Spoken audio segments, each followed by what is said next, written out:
대한민국은 민주공화국이다. 대한민국의 주권은 국민에게 있고 모든 권력은 국민으로부터 나온다. 누구나 자신의 목소리를 내어 권리를 행사할 수 있는 민주주의. 오랜 시간과 많은 노력 끝에 얻은 결과물인데요. 우리나라의 민주주의 성숙도는 전 세계 167개국 중 23위로 이름을 올리며 완전한 민주주의로 들어섰습니다. 그렇다면 민주 시민에게 필요한 역량은 무엇일까요? 의사결정력, 의사소통 능력, 비판적 사고 역량, 정보 처리 역량 이런 역량들이 중요한데요. 이 민주시민으로서 준비가 되어 있다면 우리나라의 구성원으로서 올바르게 생활을 할 수 있지 않을까 하는 생각입니다. 시민적 가치와 태도를 기르기 위해 학생이 주체가 되어 참여하고 실천하는 민주시민교육이 더욱 중요해졌는데요. 지식의 배움을 넘어 미래를 이끌 시민을 키워내는 교육. 민주시민교육이 앞으로 나아가야 할 방향을 알아봅니다.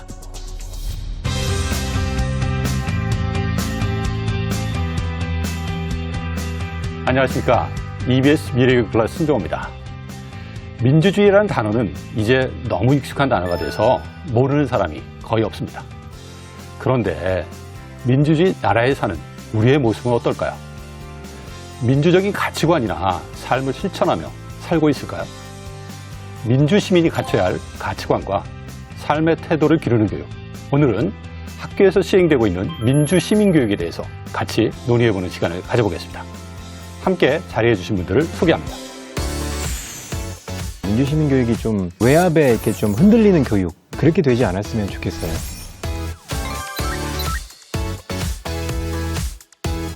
민주시민교육이 그 모이는 시작점에 모이게 하는 그 시작의 자리라고 생각이 듭니다. 민주시민교육은 A는 B도 되고 C도 되고 D도 될 수 있어라고 얘기하는 거예요.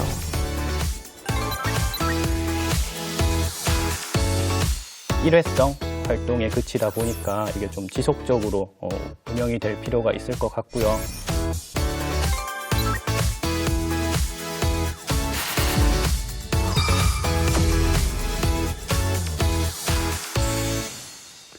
오늘 주제가 민주시민교육인데 민주시민교육하면 제일 먼저 떠오르는 개념이 민주주의 아니겠습니까? 그런데 저는 80년대에 학교를 다녀서 그런지 몰라도 민주주의 하면 되게 무겁게 느껴져요. 근데 일상생활 속에서 민주주의라고 하는 것이 하나의 생활로 지금 일상화되어 있잖아요. 그렇죠. 예, 최태성 선생님 어떠세요? 심지어 예. 점심에 밥 먹으러 나갈 때도 어디로 갈까 할 때도 사다리 타고 가고. 아직 결정된 데 있으면 그냥 다들 가는 거죠, 예. 같이 결정하는 그런 모습들이 다 민주주의의 한 모습이라고 할 수 있는데 오늘 다루고자 하는 민주시민교육 이게 과연 무엇인지 먼저 개념적으로 짚어보면 좋을 것 같아요. 설 교수님. 네. 항상 이 개념 설명이 제일 어렵더라고요. 그렇죠. 예. 그래서 교수님을 모시는 겁니다. 이게 개념이라는 게 간단하면서도 다 또 담아내야 되잖아요. 그렇죠. 어려운데 민주시민교육에 이 세 단어가 들어있지 않습니까? 민주, 시민, 교육. 이 단어들에 조금 살을 붙여가는 방식으로 한번 설명을 드려보면 일단 민주시민교육은 민주주의를 가르치고 배우는 교육이죠. 민주주의를 왜 가르치고 왜 배우느냐? 민주주의를 우리 삶에서 실천하고 적용하기 위해서입니다. 그럼 누가 민주주의를 배우느냐? 시민이죠. 시민은 이제 민주사회의 주인이라고 할 수가 있습니다. 우리 민주시민이라고 하는 그 단어의 그 한자에도 이미 민주, 주인이잖아요, 주인. 그러니까 주인 또는 주권자. 그래서 민주사회의 주인, 시민이 시민이 민주주의를 배우고 또 자기 삶의 영역에서 주인으로서 그 권리를 행사할 수 있도록 하는 그런 교육이 바로 민주시민교육이다. 이렇게 말씀드릴 수 있겠습니다. 네. 아직까지 좀 어려운 것 같아요. 우리 장 선생님. 예, 제가 초등학교 3학년 담임이니까 예. 저희 반 아이들이 좀 이해할 수 있을 정도로 최대한 설명을 드려보면 좋습니다. A는 B다. 대부분의 교과 교육은 그렇거든요. 근데 민주시민교육은 A는 B도 되고 C도 되고 D도 될 수 있어라고 얘기하는 거예요. 그럼 이제 교수님 말씀하신 내용으로 끊어서 얘기하면 민주다. 그러면 너도 주인공 될 수 있고 너도 주인공 될 수 있고 너도 주인공 될 수 있어. 그 다음에 시민의 개념으로 보면 어린이를 시민으로 인정하는 거예요. 그 다음에 청소년을 시민으로 인정하는 거거든요. 그전에는 그러지 않았잖아요. 그냥 니네는 나중에 시민이 될 거니까 지금은 유보하고 공부나 해. 이랬다면 그게 아니라 지금부터 너희는 시민이야. 그래서 너희들의 의견을 적극적으로 반영해야 해라고 얘기하는 거라고 볼 수 있고요. 교육적 차원에서 보면 처음에는 1학년, 2학년들 우리가 잘 모른다고 생각하잖아요. 그런데 그 부분도 선생님이 주도적으로 이제 시작해 주는 거지. 나중에 이 아이들이 크면 클수록 자기들이 할 수 있는 영역이 많아지는 것. 이렇게 세 가지로 좀 정의하면 될까 싶습니다. 예. 예. 들어보면서 계속 좀 이해를 좀 하면 될 것 같은데 요즘 이게 왜 참 사역이 다양해지고 있습니다. 그죠? 근데 그 다양하다 보니까 그 다양성들끼리 충돌하면서 나오는 갈등 이런 게 굉장히 심해지는 것 같아요. 뭐 젠더 갈등, 뭐 노사 갈등, 지역 갈등 무슨 갈등이 많은데 그러다 보니까 이거 민주시민 교육이 정말 필요한 거 아닌가라는 이야기들이 굉장히 많이 나오고 있단 말이에요. 자 학사님이 보실 때 왜 민주시민 교육이 필요한지 한번 그 이유부터 한번 좀 설명 좀 해주세요. 보통 민주시민 교육하면 이제 나에 대한 교육에서부터 시작하자. 내가 존중받는다라는 거에서 시작하는데 한편으로 그 부분에 멈춰 있는 게 아닌가라는 생각을 좀 많이 합니다. 그러니까 내 주장을 많이 해야죠. 그러니까 내 주장만 하다 보니까 결국은 내 주장하는 사람들끼리 충돌하게 되는데 거기에 함께 모여서 이야기하는 과정이 조금 학교에서 많은 부분이 좀 빠져 있거나 또는 그런 기회가 제공되지 못한다. 우리 학생들이나 아니면 우리들이 세상을 좀 보고 이해할 수 있는 세상 읽기 교육을 해야 그게 가능하고 그래서 같이 모여서 이야기할 수 있는 공간에 좀 모이자. 그게 가장 그 시작점이 아닌가. 그래서 민주시민 교육이 그 모이는 시작점에 모이게 하는 그 시작의 자리라고 생각이 듭니다. 참 좋은 말인데 이거 왜 학교 현장에서는 이게 이게 제대로 작동이 안 되는 같은 느낌이 자꾸 드는데 교수님은 어떻게 생각하세요? 그 영국 그 이코노미스트에서 이제 매년 조사하는 민주주의 지수에서 우리가 보통 한 20위권, 23위 뭐 이 정도 왔다 갔다 합니다. 그거 보면 우리는 제도적 측면에서의 민주주의는 제법 이뤄낸 것을 평가를 받아요. 그러니까 우리는 이제 선거도 과거와 달리 상당히 공정해졌고 뭐 또 정권 교체가 되는데 이게 뭐 그거 정권 교체된 이후에 정부에 정말 평화적으로 이양이 될까 이런 걸 걱정 안 해도 돼요. 뭐 지난 1월에 미국 의회 사태 보셨잖아요. 정권이 바뀌었는데 인정하지 않는 사람들이 미국 의회에 난입을 해서 막 인정하지 못한 그런 결과. 근데 우리는 지금 그런 걱정을 하지 않아요. 그런데 그렇죠. 문제는 그런 제도적 측면에서의 민주주의는 상당히 우리가 진전을 이뤘는데 우리 생활 양식으로서도 민주주의가 우리 삶의 태도로서도 자리를 잡았느냐. 그러면 우리가 조금 자신이 없습니다. 예컨대 아무리 정부가 바뀌고 어떤 좋은 정책을 만든다고 해도 제도적인 영역에서 우리 일상생활에서 예컨대 어떤 갑질이 그게 꼭 기업주와 직원 간에만이 아니라 사실 소비자와 그 업주 간의 그런 어떤 그 갑질도 있을 수 있고 미투 또 말씀하신 노사 갈등, 가짜 뉴스 이런 것들은 정권이 뭐 바뀌고 뭐 정책을 하나 만든다고 쉽게 사라지거나 바뀌지 않는 부분이거든요.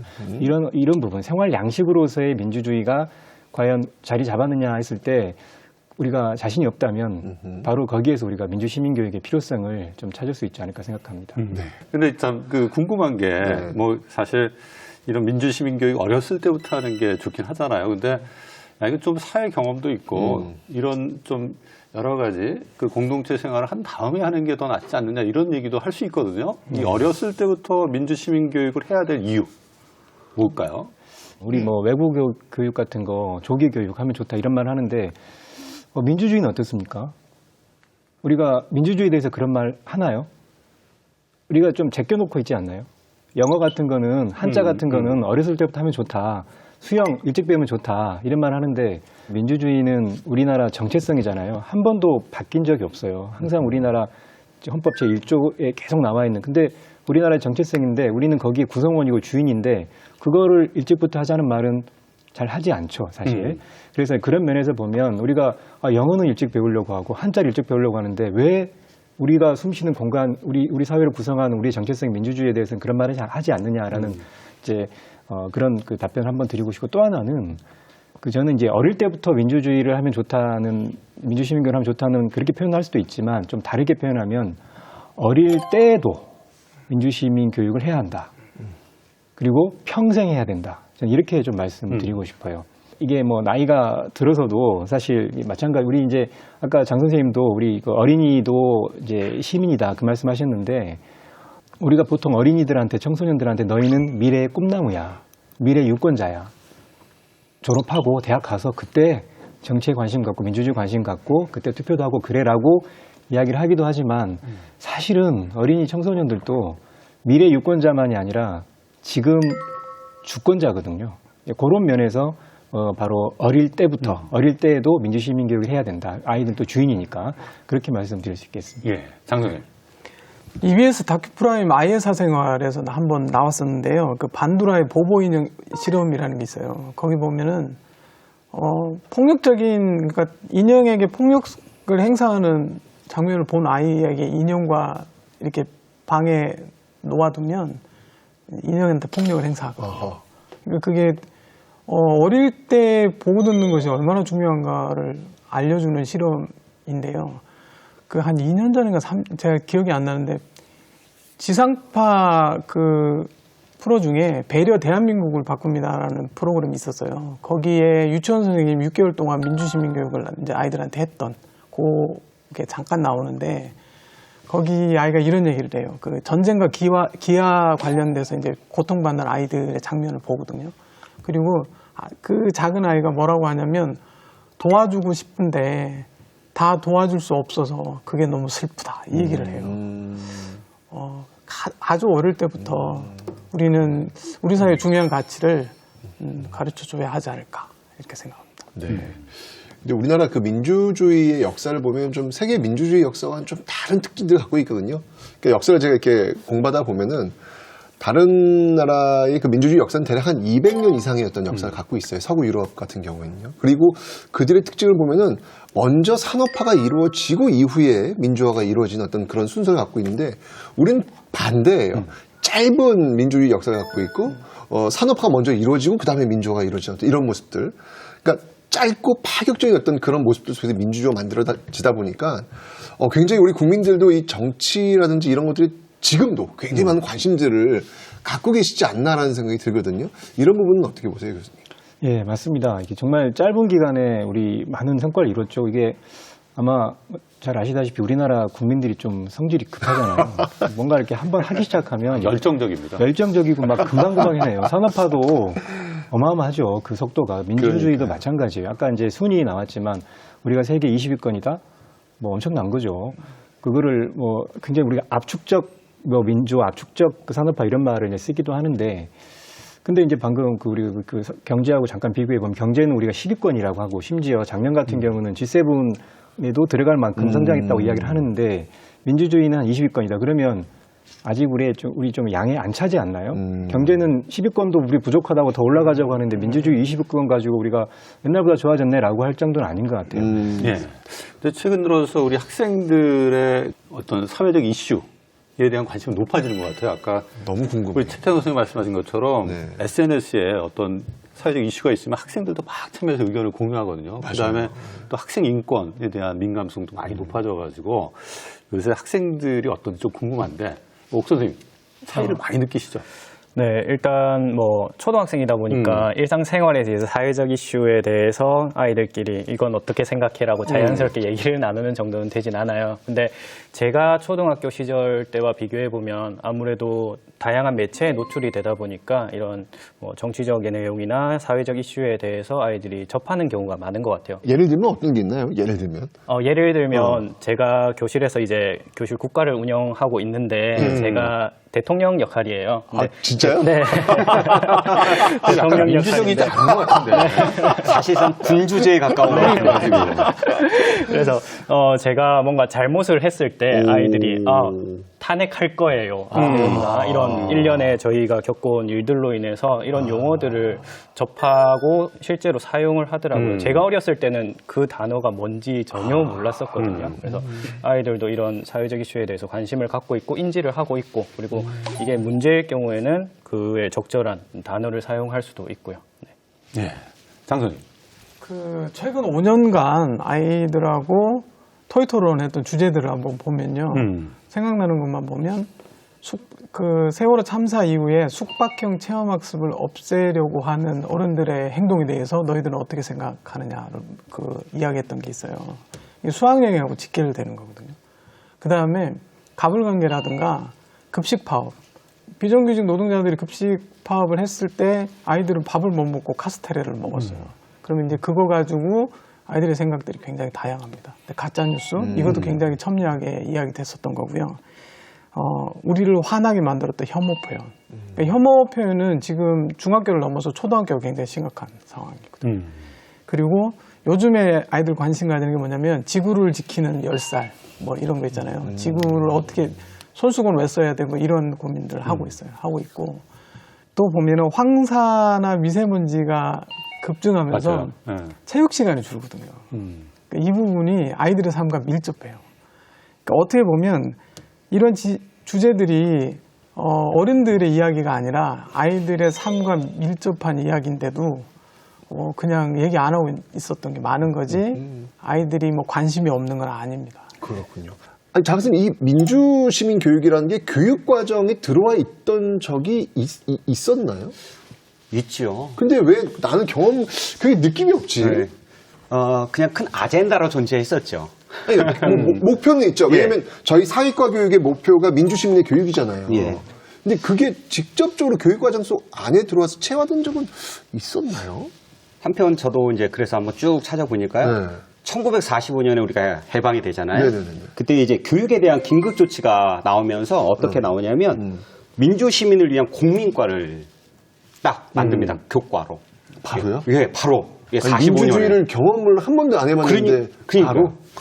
그러면서 이제 49년에 이제 교육법에서 우리가 알고 있는 홍익인간이 등장하고 공민으로서의 자질, 민주국가의 발전에 대한 이야기가 나오는데 사실 거기에 수준에 이제 머물러 있었던 거죠. 우리는 민주주의고 민주시민을 하는데 뭔가 생각하니 내가 민주시민 교육을 받았나라고 하면 잘 떠오르지 않는 거. 이게 지금 우리가 갖고 있는 조금 맞아요. 좀 극복해야 될 부분이 아닌가 딱 그 싶어요. 지점인 것 같은데 교수님, 저희들의 어떤 그 지점이 맞죠? 우리가 그 48년도에 이제 교수의목이라는 걸 만들 때 말씀하신 그 공민이 이제 과목으로 지금 요즘으로 치면 사회과죠. 공민이었는데 그게 이제 공변대 공예 백상민 해서 그 우리가 미국 사회과 교육과정 가져오면서 한 거니까 그 시빅스 과목을 그냥 번역해서 공민 그랬는데 과목으로 치면 그때도 있었다고 말은 할 수 있는데 우리 장사님 말씀처럼 뭐랄까요 좀 상징적이고 좀 선언적인 수준이었다고 할까요? 그때는 그러니까 실체가 뭔지 우리가 민주주의를 해보지도 않았기 때문에 잘 당연히 몰랐었고 그리고 이게 처음에는 이제 민주국가라고 하는 게 이제 우리 그 전에 해방됐을 때는 아무래도 그런 향수가 있지 않았겠어요? 옛날 왕조에 대한 또 그 제국에 대한 우리 나라를 뺏겼다 다시 찾은 거니까 향수가 있었을 거예요 거기에. 근데 우리 그거 안 한다.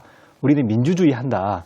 그러니까 이제 그런 차원에서 민주국가에 맞는 그 사람을 길러내려고 하는 게 공민 과목이었는데 교육과정에도 찾아보면 사회과 같은 경우가 이제 4차 교육과정 81년 그 무렵에 이제 그 용어가 들어갔고 교육과정 총론은 이제 5차 때 87년도에 들어갔어요. 그리고 그 교육법 대신에 교육기본법이 이제 되면서 97년, 98년 그 무렵에 이제 그 유명한 게 아니고 홍익인간의 이념 아래 그게 쭉 이어지면서 민주국가의 공민에서 민주국가의 시민으로 바뀌고 지금까지 쭉 이어져 오고 있는. 근데 좀 상징적이고 선언적인 수준에서 들어있긴 했으나 그게 이렇게 좀 이렇게 체화되는 실현되는 데는 좀 부족함이 있었다고 생각합니다. 근데 어쨌건 간에 지금 우리 학생들한테 참 굉장히 놀라운 변화가 하나 있었잖아요. 2020년부터였죠. 2020년부터 그 18세 만 18세 이상의 학생들한테 이제 투표권이 주어진단 말이에요. 이런 것들이 의미하는 건 어떤 건지 한번 선생님 좀 설명 좀 해주시죠. 18세 선거권을 아이들한테 부여하는 데 대해서 너희들은 어떻게 생각하느냐 이걸 이제 좀 물어보려고 국회 토론을 했었어요. 네. 그래서 초중고 학생들하고 선생님들하고 이제 교육 관계자들하고 좀 모아서 이야기를 해봤는데 깜짝 놀란 건 아이들이 이야기하는 게 어른들 토론하는 것보다 훨씬 나아요. 그러니까 다양하게 나오고요. 그다음에 상대방을 존중하고 배려하는 기본 깔려 있어요. 그래요? 네. 그럼 어디서 배웠을까? 그러게요. 신기하네. 학교에서 배웠다고 봐야죠. 근데 그런 모습들을 보면서 이게 어른들도 사실 아이들 얘기가 뭐였냐면 어른들도 투표를 다 잘하는 건 아니지 않냐. 그렇죠. 맞는 말이거든요. 근데 애들이 그렇다고 18세가 된 고등학교 3학년 정도잖아요. 그 아이들한테 투표권을 주는 것에 대해서 아이들이 또 다 찬성하느냐 그렇지도 않더라고요. 그래요? 그래서 다양한 의견들이 나온다는 것을 좀 그때 봤고요. 제 딸아이가 이제 올해 대학교 1학년이 됐는데 그러니까 작년에 선거를 처음 치렀잖아요. 그때 걱정이 되더라고요. 너희들 어떻게 치르는지가. 그래서 물어봤더니 그 학교에서 정당 강령을 주고 그 다음에 무슨 당인지를 가려놓고 정당 강령만 쭉 읽어보고 마음에 드는 걸 골라서 이제 그 나중에 이제 무슨 당인지 보고 투표를 했다고 하더라고요. 그러니까 우리가 살면서 그렇게 공부하고 투표해 본 적이 없잖아요. 그렇죠. 네. 그러니까 지금 바뀐 사회를 살아온 아이들은 또 거기에 맞게 잘 적응해서 투표를 하고 있더라고요. 그렇군요. 네. 지금 말씀 들어보니까 이제 학생들의 관심도 많이 높아졌고 했기 때문에 학교에서의 민주시민교육 정말 의미있게 운영되지 않으면 학생들이 다 잘 것 같아요. 실제 어떻게 운영되고 있는지 궁금한데 옥 선생님 어떠세요? 일단 아까 말씀해 주신 대로 그 교육과정에 보면 민주시민이라는 단어가 굉장히 많이 나와요. 그리고 학교마다 있는 교육계획서에도 민주시민이라는 단어가 굉장히 수차례 나오거든요. 근데 가르치는 입장에서 봤을 때 이 민주시민 교육이라는 게 조금 아까 교수님께서 말씀해 주신 대로 상징적이고 추상적이라서 대체 이걸 어떻게 가르쳐야 하나라는 생각이 드는 것도 사실이고요. 그리고 교육과정상에 보면 사회교과에서 6학년 1학기 2단원이 있는데 그중에 한 단원이 이제 통째로 민주시민 교육이에요. 그리고 창의적 체험활동 시간에 1년에 한두 시간 정도 잡혀있는 민주시민 교육도 있고요. 근데 그런 교육들이 시간이 잡혀있고 사실 한 단원이라면 좀 분량이나 차시도 많은 편인데 그럼에도 불구하고 좀 일회성 활동에 그치다 보니까 이게 좀 지속적으로 운영이 될 필요가 있을 것 같고요. 교과 이외에 아이들 생활에서 이루어지는 민주시민 교육이라면 말씀해주신 학급회의라든지 정교 임원회의 이런 것들이 이루어지고 있는 상황입니다. 그렇군요. 그 이제 방금 말씀하신 대로 인권교육 2시간, 뭐 평화교육 2시간 이렇게 물 한 잔 주는 교육으로 이루어지고 있어요. 현재도요? 물 한 잔 주는 교육 정도로. 애가 갈증이 나는데 네, 그렇게 좀 하고 있는 것 같은데요. 한 3년 됐는데 전국에 민주학교가 있어요. 민주학교로 한 200개 학교 정도가 선정이 돼서 민주학교라는 용어를 썼어요. 써가지고 학교 이름이 그래요? 그러니까 왜 혁신학교는 지정하잖아요. 그런 것처럼 민주학교로 선정돼서 이제 진행하고 있는 학교들이 있어요. 이런 학교들이 교육과정을 통해서 이제 강화하는 움직임들이 있습니다. 그래서 프로젝트형이나 이제 교과 통합해가지고 주제를 그렇게 아예 정해서 주제를 뭐 민주주의, 뭐 인권과 함께 놀아요 이렇게 정해서 수업을 진행하는 경우들이 요즘은 꽤 있습니다. 이게 민주시민교육이 일반 역사교육 또는 사회교육하고는 달라야 되고 그렇다면 그 차이점을 가르치는 내용에서 찾아야 될 것 같거든요. 그럼 민주시민교육에서 담아야 될 내용이 뭐냐? 여기에 대해서 좀 구체적으로 짚고 넘어가는 게 좀 필요할 것 같습니다. 네, 설 교수님. 그 민주시민 교육의 뭐 이제 어떤 주제랄까 이런 뭐 이것들을 좀 말씀드리면 뭐 물론 굉장히 많겠지만 예컨대 뭐 민주주의, 인권, 뭐 또 선거, 뭐 정부, 뭐 다문화, 세계화, 뭐 지구촌, 또 평화, 통일 등등 이런 부분들을 잡을 수 있겠죠. 근데 그냥 그런 소재들을 이렇게 언급하고 우리 다뤘기 때문에 민주시민 교육을 했다라고 말하기는 어려울 것 같고요. 말씀드린 대로 그런 그 고리, 시민성과의 어떤 고리를 뭘 다루다, 그게 인권을 다루더라도 인권을 우리가 굉장히 비인권적인 방식으로도 가르칠 수는 있어요. 못 외우면 막 때리면서 인권 개념을 왜 너는 모르니? 이렇게 할 수도 있는 거예요. 근데 그러면 안 되잖아요. 그렇죠. 민주적으로. 네. 그래서 뭐 다문화든 미디어든 그거를 우리가 노동이든 이런 주제들을 우리가 이야기할 수 있는데 저는 그와 관련해서 이 주제들을 우리가 어떻게 정하느냐도 중요하지만 그 주제들을 다루는 방식도 중요하다. 그래서 어떤 주제를 다루든지 간에 그거를 쟁점화해서 이쪽 입장, 저쪽 입장, 그리고 근거를 가지고 토론해 보도록 하는 그런 방식으로 아까 말씀드린 그런 주제를 다루고 또 그 지식적인 측면에서도 그게 그냥 역사적인 사실이나 어떤 사회 제도의 그 지식 수치 이런 게 아니라 그게 우리 시민의 자질과 어떻게 연결되는가의 고리를 좀 만들어준다면 조금 더 나아갈 수 있다고 봅니다. 결국 민주시민교육이라고 하는 게 제대로 이루어지려면 내용도 좋지만 그것이 전달되는 방식도 중요하다. 이 말씀이신 것 같은데 그와 관련해서 좀 좀 재미있는 프로그램인 것 같아요. 학생들이 이제 민주 시민 교육을 몸으로 체험할 수 있는 그런 프로그램으로 아까 옥효진 선생님 교실국가 얘기를 하셨는데 네. 이 교실국가 어떻게 시작하신 거예요? 저도 항상 고민이었어요. 민주시민교육이든 학교에서 가르쳐야 하는 다양한 것들이 있는데 이걸 책에서 글자로만 아이들이 배우니까 너무 재미도 없고 조금 어렵게 느끼는 것 같더라고요. 그래서 이거를 아이들이 직접 경험하고 체험하는 방법으로 가르쳐 주면 좋겠다라는 생각을 했고, 그러면 직접 경험하고 체험하려면 우리 반을 하나의 나라처럼 운영을 하면서 실제 사회 현상들이 아이들이 그냥 뉴스에서 보고 책에서 보는 일들이 아니라 우리가 학교 와서 생활하면서 직접 겪는 일로 만들자 이렇게 한 거죠. 그래서 하나의 나라처럼 저희 반이 운영이 되고 있습니다. 거기서 대통령은 선생님이 하시고. 네, 맞습니다. 정말 궁금한데 이게 독재국가인지 민주국가인지 뭐 어떻게 운영되는지 수업의 모습을 보시면서 이야기를 하시겠습니다. 네.